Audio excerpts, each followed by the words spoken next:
You're listening to the Communications Business Advisor podcast, the podcast for communications professionals in the corporate world who are committed to advancing their work and our field's reputation as critical business advisors that are not only invited to the decision-making table, but are required there. I'm your host, Tara McDonagh.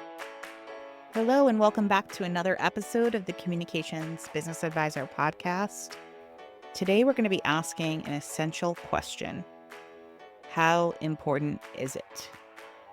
I met with a comms team recently who's going through a strategic planning process with me, and I asked the team this question as part of the process.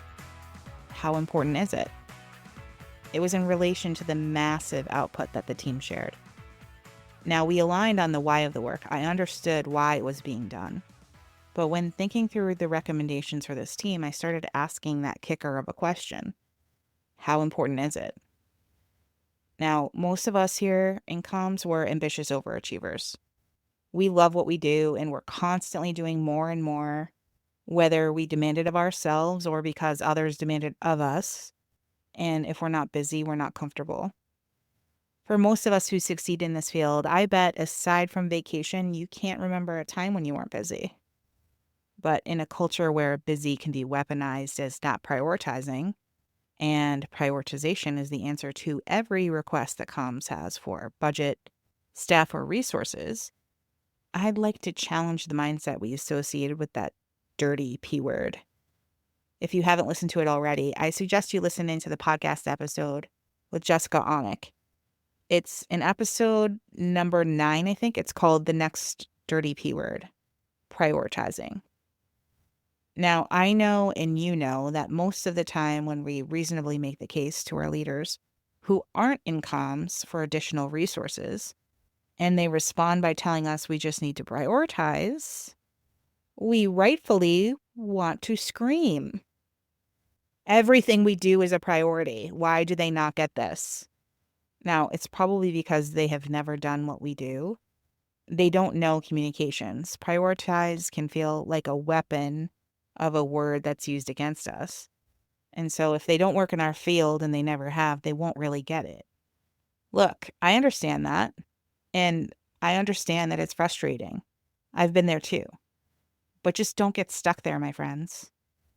I want to invite you into a significant mindset shift on this. Here's my invitation for a shift on that dirty P word. Prioritization is a gift that can get you to more. Not more work. No, sorry. Don't get scared. Yes, more.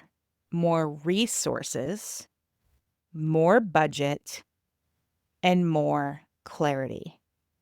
Here's how. You're going to probably roll your eyes at me at this first part, but stick with me.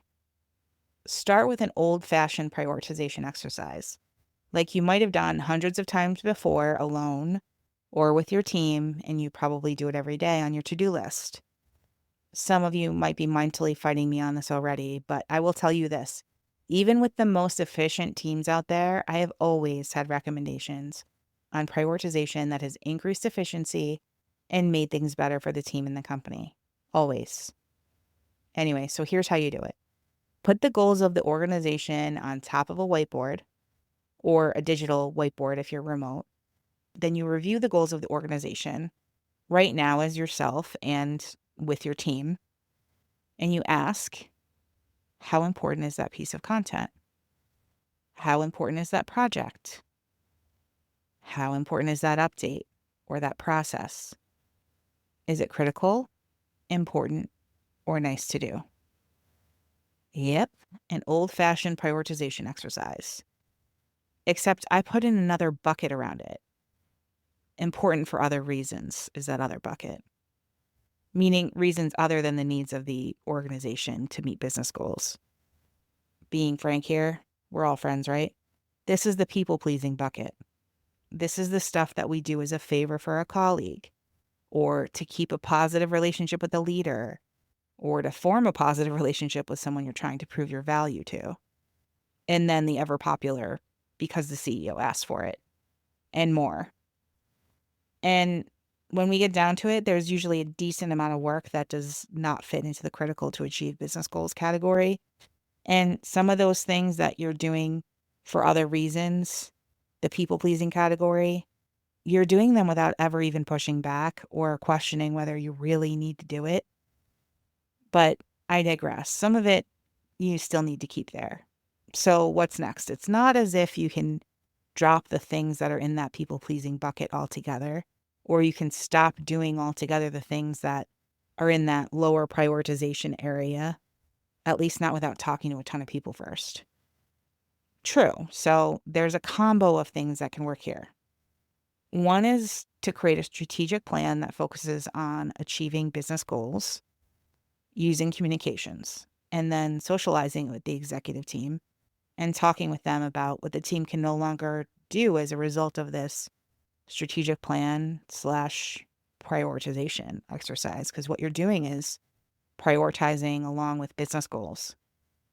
Now, personally, my strategic planning process is way more involved than those done in a day exercises or done in a week even, because it's not only about you knowing what should be in the plan, but it's about getting buy-in so you can execute it without being stuck on a shelf. This beautiful, lovely plan mocking you. But that's a story for another day. Another thing I do is find methods to create a process for low risk, low business value, and low comms expertise needed, but still necessary tasks. So if you're doing it more than once, there's a toolkit or some sort of self-service guide for it. The key is ensuring it's indeed low risk, low business value, and low level of comms expertise needed. Most comm teams either focus a whole lot on white glove service for everything, like they do it all from soup to nuts, and the business area they work with doesn't really lift much of a finger, or they make everything self-service and there's very little business advising on critical topics going on. The sweet spot is somewhere in the middle. That's why I created a rubric as part of this total approach that I use. It evaluates risk and business benefits along with skill set and comms required to accomplish it. Now, there's a ton of comms work to get done, but when comms teams treat every task as if it's just as critical as the next, we miss key opportunities to prioritize, which is a missed opportunity to raise our profile for critical tasks and to empower. Now, I'll be right back with what I mean by empowering others in just a second. First, listen to this message.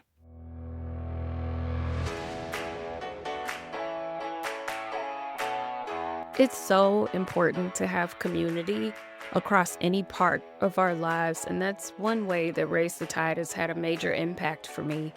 Having a cohort of smart and accomplished women who truly understand what it is that I do for a living, but who are also separated from my actual job, is a gift I didn't even know I needed. We can share our wins with each other, struggles, aspirations, setbacks, and everything in between from any part of our lives, either personal or professional, and we support each other through it all. That was one of our Raise the Tide crew members talking about the power of this program for women leaders and emerging leaders working in a corporate or university environment in the field of communications. I created Raise the Tide to help elevate our field and the women in it. It's part community, part coaching, part professional development, and part mentorship. It encompasses all of these things because it takes all of these things to rise in your career. I asked a few Raise the Tide crew members to share what their experiences have been like in the program, and here's what they had to say. What's one major impact Raise the Tide has had on you? I'm at a time in my career where I'm thriving, I'm ready for more, I'm looking to grow both from a business advisor and personally.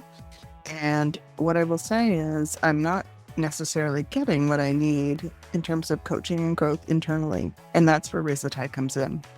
Raise the Tide has given me the confidence to go and advocate for myself and never allow status quo and be always pushing for more and knowing your value and your worth and not being afraid to advocate for that.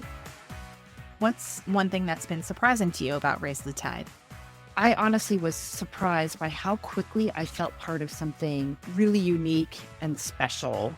My Raise the Tide crew is just one of the most supportive, challenging in a good way, just a group of great women really committed to helping each other get better and be there for each other. Our entire cohort is from all different parts of the country, and I was really nervous at first about how would I gel with everybody else in the group, and would we really get to know each other, and would we really become close? And that has definitely happened, and it's amazing how suddenly they become your biggest group of cheerleaders and your biggest advocates and the ones pushing for you and rooting for you.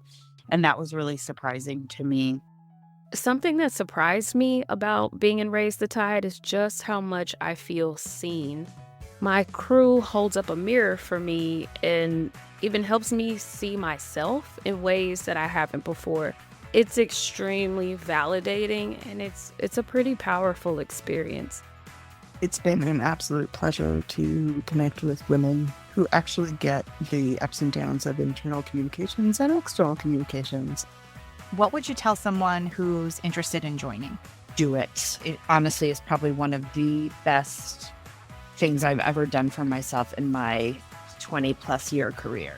I have received such benefit from this group.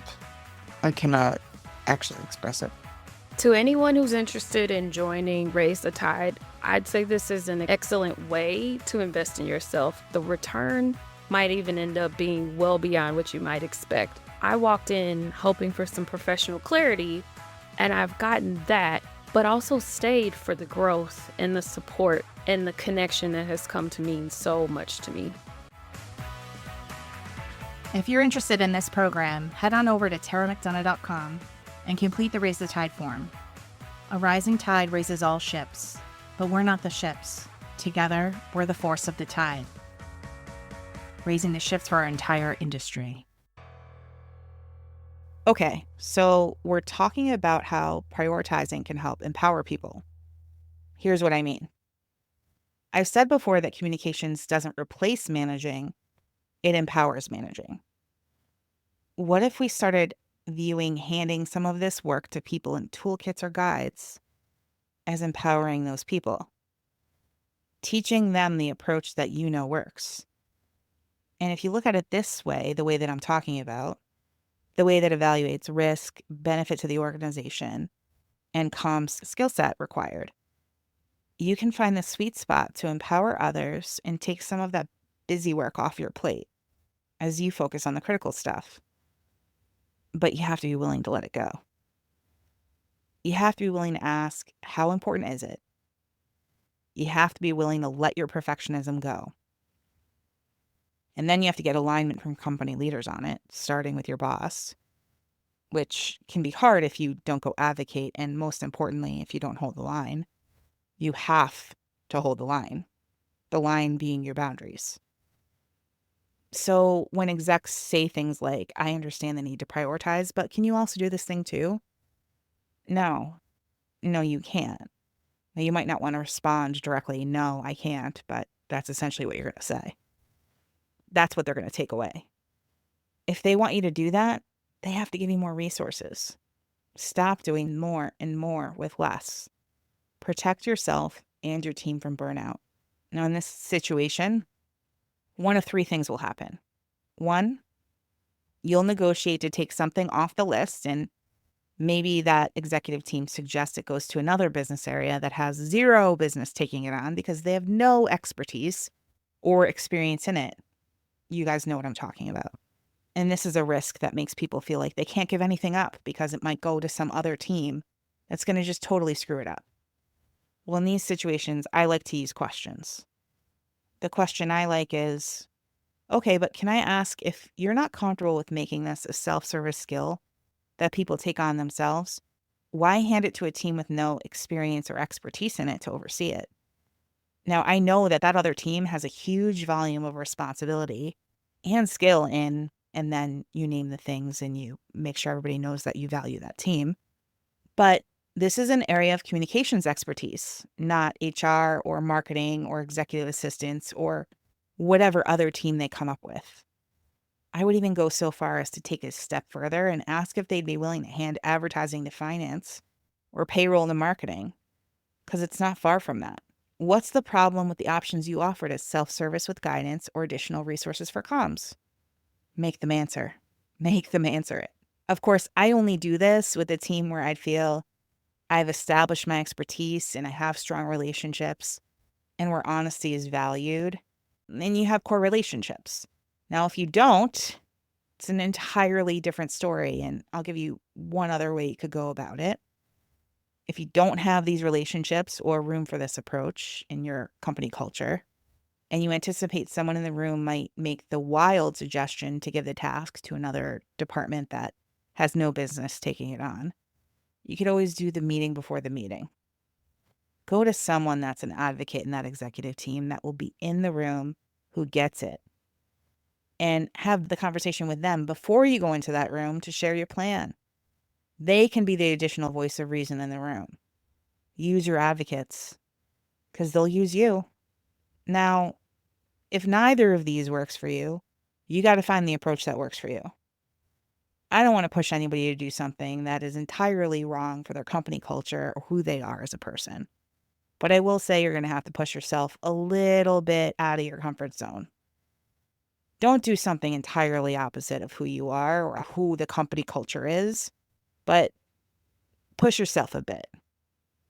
Now, the second thing that could happen is that they agree with your approach, which you might then need to do some reinforcement when people continue to act as if they never heard it.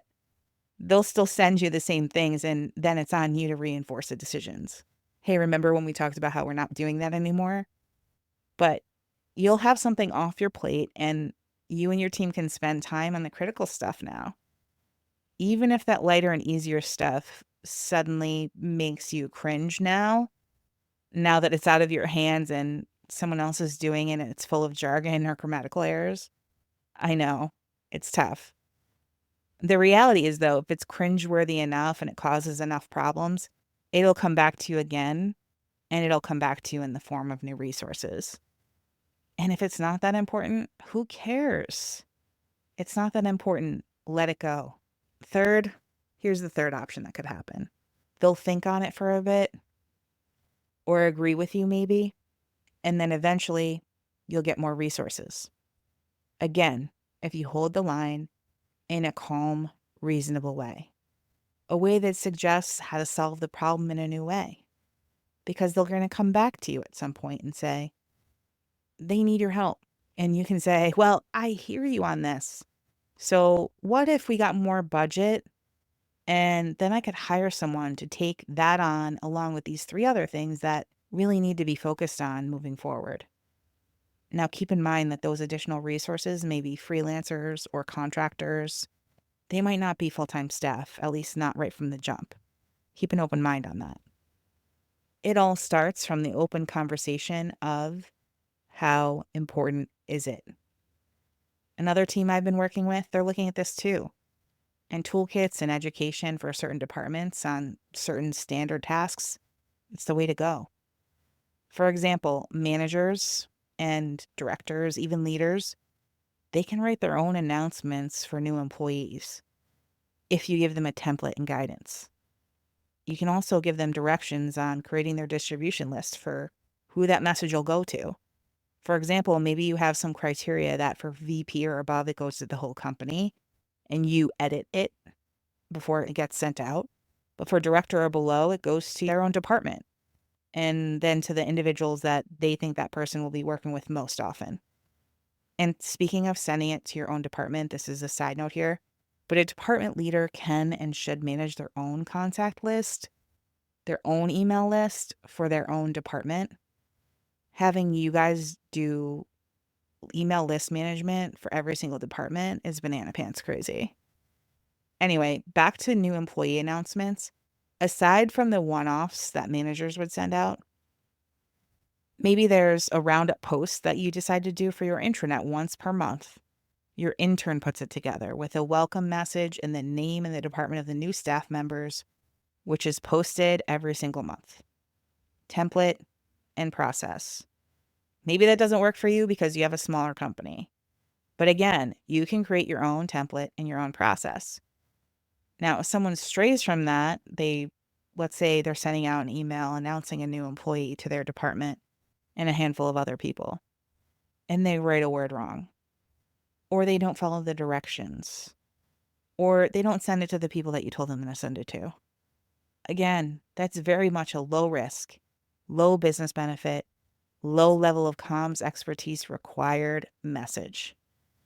Let it go. If someone complains about it, they want to know how it happened, you explain. We had to prioritize, and we got the executive buy-in to allow leaders to do this on their own. And so you were not involved in this. Then again, I'll say it. Be like Elsa and let it go. There are plenty of other examples of things that you can let go of. Use directions, self-service toolkits, templates, and even new tools like using certain AI prompts and directing people to use certain AI tools for completing tasks. Of course, follow whatever AI policy you have at your company with this direction. There's no need to be directing people to use ChatGPT if your company only wants your people using a closed-loop AI tool that they choose. Sorry if that's too tech-specific for some of you, but let that be one more thing to add to your list if you don't have it already. What's your company's AI use policy? You might want to ask legal or HR. And if it doesn't exist yet, then welcome to the party. You just found one more thing you're going to want to add to your essential list. Working cross-functionally with legal and HR on an AI policy that makes sense. Here's the thing. Prioritization can be something that can lead to more resources, more understanding, and more focus on the things that actually matter. I just want you to think about that and be willing to take on that new mindset. You also have to be willing to do a few things. Let's round them up. 1, ask the question, how important is it? Ask it to your team, ask it to yourself, and keep asking it. 2, follow a rubric that focuses on risk, importance to the business, and comms expertise required when evaluating the work you're doing. Then keep going on the things that are critical, just as you were before, and create self-service toolkits or something similar for those items that fall in that low area bucket. 3rd, socialize, negotiate your decisions in a reasonable way, and hold the line. 4th, continue to reinforce your decisions. Some people won't remember what they agreed to. Don't take it personally. Just re-educate calmly and hold the line. 5, be willing to let things go.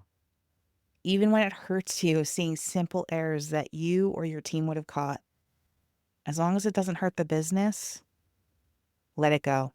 We have a huge job to do leading communications at big organizations. And sending out new hire messages, it just ain't one of those huge jobs, my friends. Of course, that's just one example. There are others. So are you ready to ask? How important is it? Let me know how it goes. Oh, and before I forget, if you're looking to work with me either for a speaker session or an educational workshop for your team or for ongoing counsel, give me a shout. I have a few spots left for client work before the waitlist starts. And as always, keep advising, my friends. Keep advising. Until next time. If you're interested in working with me to advance your work and your team's reputation as critical business advisors, never order takers, check out TaraMcDonagh.com. Thanks for listening to the Communications Business Advisor podcast. If you found this episode helpful, please leave a rating or a review. It helps people find us, and we can't ignite a movement without sharing the message. See you next time, where we'll continue to do the work to elevate our field's reputation and elevate the careers of the people in it.